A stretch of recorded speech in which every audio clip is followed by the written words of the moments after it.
Hi, everybody, this is Celtic Manga, and today we are going to learn about two-point perspective. If you haven't watched my one-point perspective video, I recommend watching that as it has rudimentary knowledge that you're going to need for this video. So go ahead and go back and watch that. I will put a link to that video in the description just for your own convenience.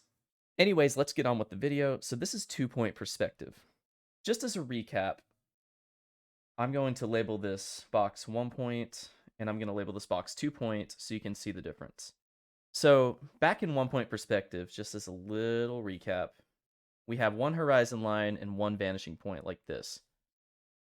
And if we have a box that's forward facing like that, and it's transparent and we can see inside it, the corners are going to recede towards one vanishing point, period, like that.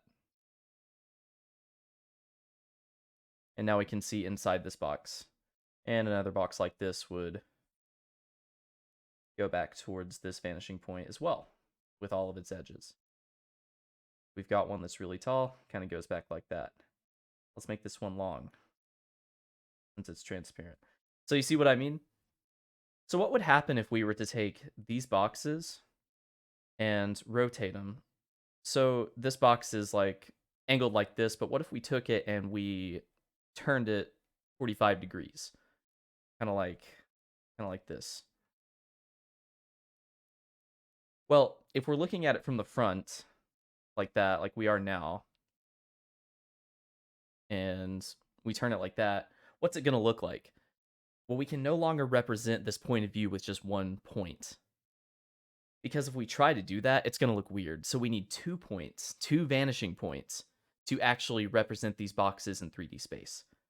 And if that sounds confusing, it's really not. I'll show you how this works. So we're going to take a box that's just like this from the front, and we're going to turn it 45 degrees. And I'll show you exactly how we do that. Go ahead and minimize this real quick. So we're going to have a vanishing point right here at the end of the canvas, and another vanishing point right here. Whenever we draw a box, you got to think about it in volume, okay? So in volume, you've got three elements. A little bit of algebra class. You've got length, and you've got width, and these are interchangeable. This could also be length, and this could also be width. It doesn't matter. But the lines going upwards are called height. H for height, right? So the height lines that define the vertical volume of any figure are going to be going up and down, and they're going to be making a 90-degree angle with the horizon line, always. So if we draw a box with that in mind, this will be the front corner that is closest to us, and then maybe there's an edge like this where it goes back a little bit. And these are the height lines. And so now, let me get my handy dandy ruler for this. And I'm going to draw a line. In fact, I'm going to color it blue just so you guys can see.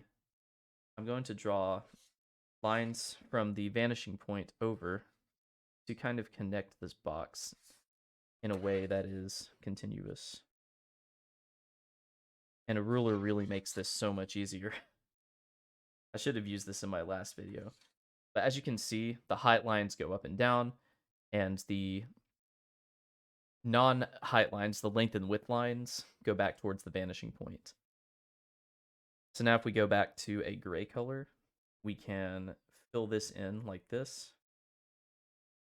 And suddenly we've got a cube in 3D.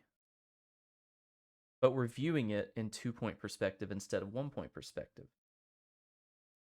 And I think that's really cool.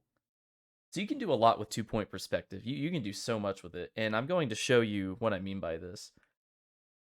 Let me just go ahead and erase this real quick. And I'll go ahead and erase all this other stuff too. So there's a lot of cool stuff we can do with 2-point perspective. You can, we start off with both of our vanishing points like this again. We can just draw a whole city, and I'll just try to be quick about it. And you can even make it asymmetrical if you want, but you can draw a big building like this. Have the edges go towards the vanishing point like that. Maybe this is a big tall building. And then, roughly, I'm just roughly estimating here. These edges can go towards that vanishing point, down like this. And then maybe there's a road going this way or something. See what I mean? And then the sidewalks would, converge with the vanishing point just like that. Hopefully this is making sense for you guys. Just got some very, very simple basic buildings. Remember, every single line like this is going to go towards the vanishing point if they're not completely vertical. Always. In fact, I think I kind of got this one a little bit wrong. But yeah, I got this one just a little bit wrong. So I'm correcting the perspective on that. There we go. See that? See what a little bit of perspective correction can do? Pretty good stuff. And then I can leave like a gap here.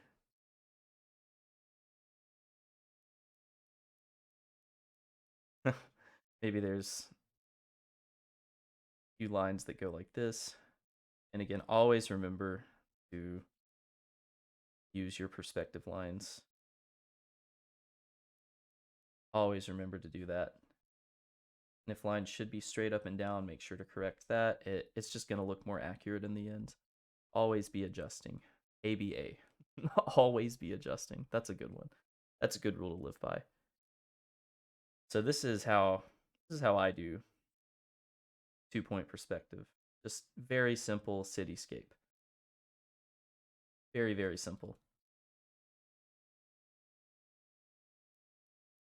There really isn't much to explain based on it. I mean, once you kind of get it, you kind of get it,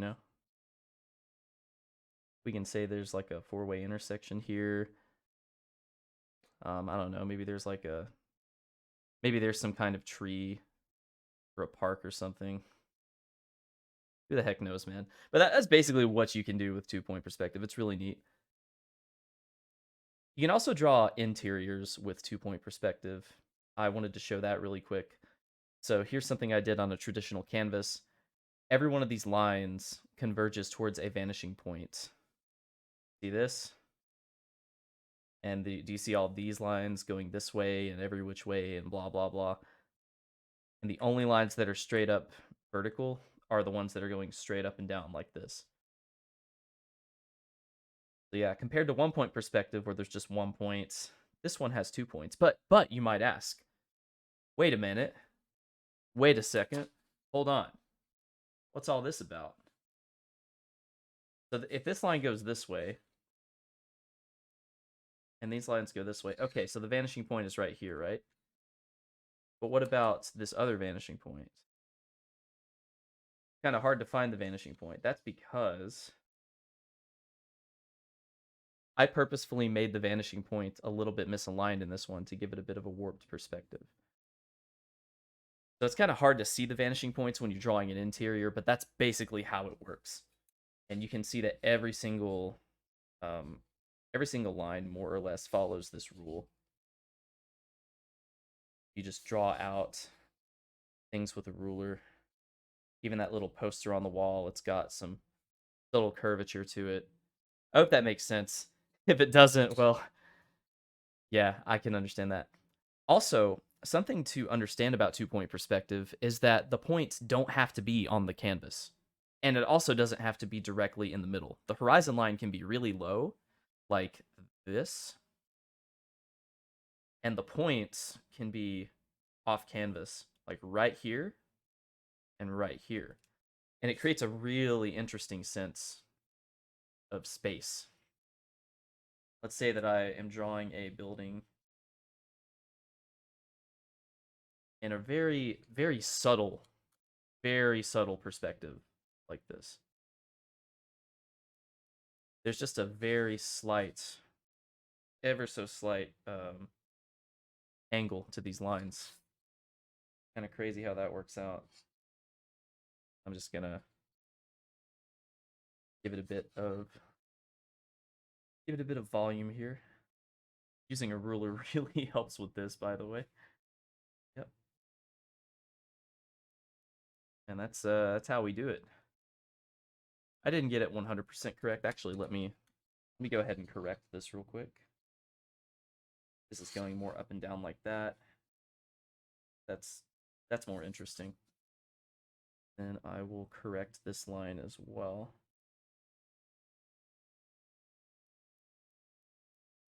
There we go. So when you the thing about it is, tripping over my own words here, when you space out the perspective points from the canvas like this, what it does is it just creates a more wide that's the only word I can really describe with it.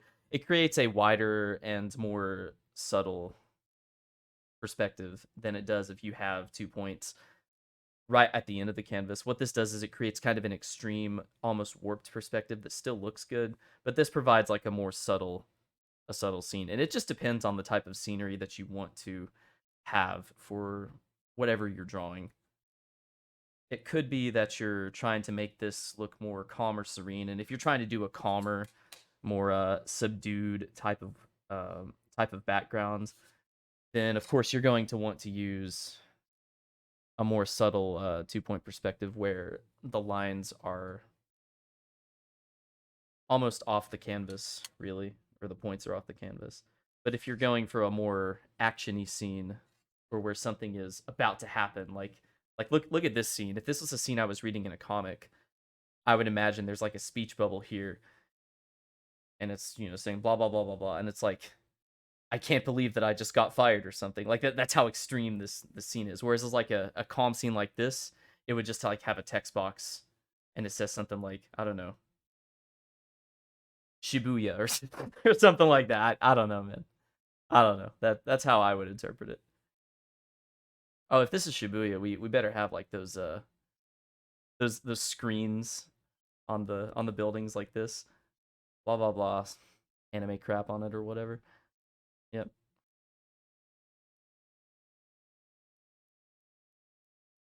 Something like that. But do you see the difference between that? But that's basically how 2 point perspective works. You can draw exteriors with it, interiors, and you can draw people in perspective too. I guess I didn't explain this before, but in my 1 point perspective video, I briefly demonstrated that you can draw a person in a box just by following the perspective of the box like this. And then you can kind of determine how they fit into that scene. And in this one, since a door would be about like, this height or something like that, then maybe like if you draw a box like over here, for example, and you follow the perspective lines properly, you could determine that maybe there's a person here, and you can just draw like a vague silhouette, and don't put too much detail or thought into it, but you can definitely make something happen here in this scene, and then you can draw the shadows depending on where the light source is. It really depends, and you can get really in depth with this. I'm not going to. I just wanted to show the subtleties of the line work. And again, I could probably work on this all day if I if I really gave it some thought, but I just don't feel like it. I wanted to make this video a little bit shorter, just kind of to the point, and hopefully this helps you guys. Again, I can get really detailed with this. You see the room, you see the difference. But yeah, that is 2 point perspective compared to 1 point. Hopefully I answered any questions that you all might have had. And if not, please let me know. In the next video, we are going to go over 3 point perspective, and that's really exciting. 3 point is where it gets really interesting. But until then, this is Celtic Manga, and I hope you guys have a fantastic and wonderful day. CM out. As always, gonna share some bonus content with you guys. So I was making the thumbnail for this video, and I was gonna use this, but then I was like, this just doesn't cut it for me. So what I did was I lowered the opacity and I drew over it with a layer of pencil. And I kind of went crazy with it. But yeah, there we go. There's the thumbnail. And as you can see, huge difference. Big glow up. But yeah, thanks for watching, guys. Hey guys, thanks for watching. I'm Celtic Manga, and I make art tutorials for beginners. Follow me on my other socials, my Twitch livestream, and check out my art on Instagram. If you liked what you see, make sure to leave a like and subscribe to the channel. New videos every week. Have a good day!